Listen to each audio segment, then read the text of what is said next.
So sisters, one, regarding your behavior, you are the mothers of the future generation. You have your children's eyes on you 24 hours a day. More than they see their father. They are looking at you, listening to your voice, looking at your face, looking what you do in the morning.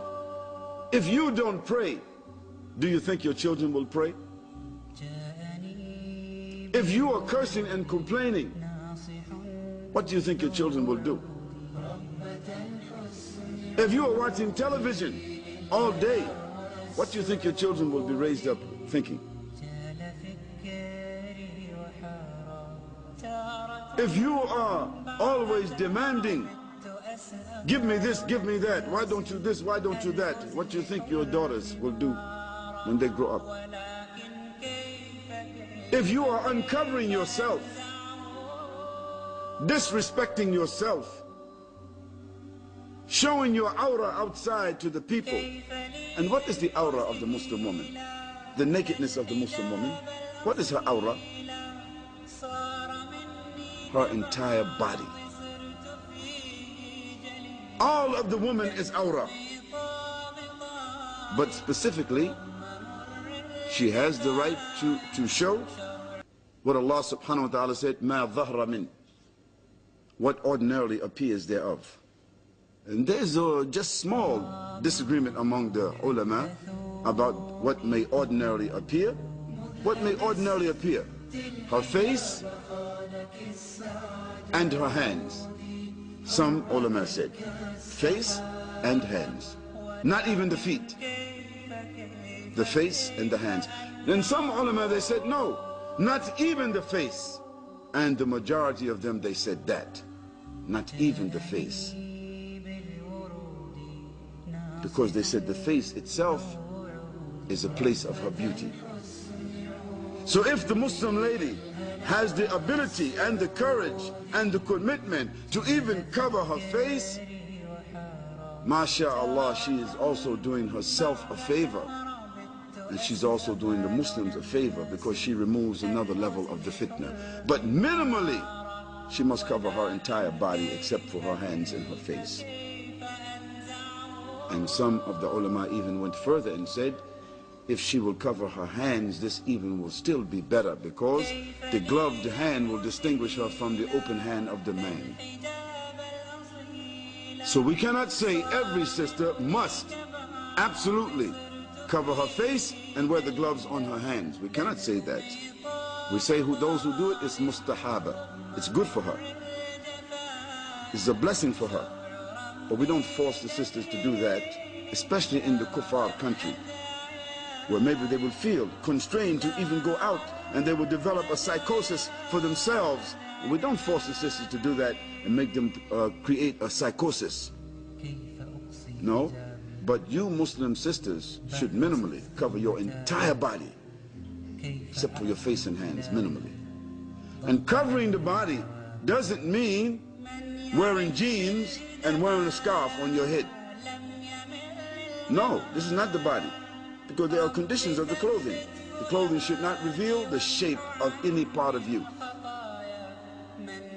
Nor should the clothing be transparent so that your skin can be seen through it. It's very clear. There are more conditions. Nor should that clothing resemble the clothing of the women of Jahiliyyah. So that means the sisters who's wearing the niqab, and it's say these designer names, Gloria Vanderbilt, CK1, what's the other one, Christian Dior. You're wearing a niqab with a cross on it. If you're wearing the Christian Dior, they're selling them in Mecca. The sisters, they like it because it have Christian Dior. I mean, it's designer. The niqab is costing 30 pounds, $50. And it has a cross on it. Christian Dior cross. So they're wearing niqab inside the haram with a cross on it. No, sisters. Don't imitate the kuffar. Why are you wearing this designer? What's the design for? What's the difference between the wives of the Prophet ﷺ, the Ummahatul Mu'mineen, when the ayah came from Allah subhanahu wa ta'ala, the ayah of hijab, when they heard it, they tore their aprons and they covered their faces. They tore their aprons. The aprons mean they took a part of their clothing, their outer garments, and they covered their faces. So we know that what they did, the Prophet ﷺ approved of it, so that means that what they did was correct. So sisters, don't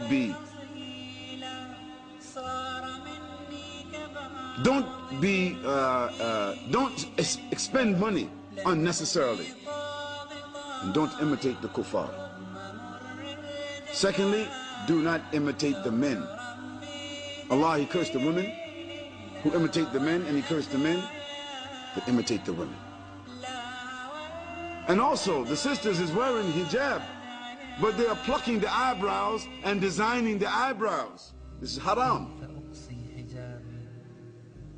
The plucker and the one who is plucked, both of them is cursed by Allah subhanahu wa ta'ala. Because why is the woman plucking the eyebrows? They are doing this from jahiliyyah, a culture, because they are wanting to make their eyebrows more attractive to be looked at. Secondly, Allah subhanahu wa ta'ala, He cursed the woman, she wears perfume outside of her home. Why? Because when she's wearing the perfume, when she passes by somebody, the man, he will turn his head and look at her and say, she smells good, and she look good too. So you cause him to do what? Fahsha. You cause him to do fahsha. Because if you didn't pass by smelling like that, he would not thought like that. So guard yourselves. Guard yourselves. What do you think your daughters, how they will dress if you dress loosely? And also, the outer of the woman is also her voice. We know this because Aisha radiallahu anha, after the Prophet ﷺ passed away, the companions used to come to her door to take lessons from her, to take ahadith from her, to take ahkam from her. And when they used to come and speak to her, she used to put her finger in her mouth to disguise her voice, because she was 18 years old when the Prophet ﷺ passed away, and she was a beautiful woman. So even she did not want her voice, her natural voice, to cause fitna for any man behind the door, behind the curtain. So the sisters should not be talking on the phone. Assalamu alaikum aki, kef halik aki, alhamdulillah, mashallah. How's your wife? How's your family? No, my husband is not here. Mashallah, assalamu alaikum. No, sister. Allah said, do not be decorative in your speech, but do your speech which is what? Straightforward. Assalamu alaikum. No, brother, my husband is not here. No, I don't know. Inshallah. Assalamu alaikum. See? You see the difference? The brother, he will not want to talk more with her. And she's being straightforward, and she's guarding herself, and she's not leaving any room for any fooling around.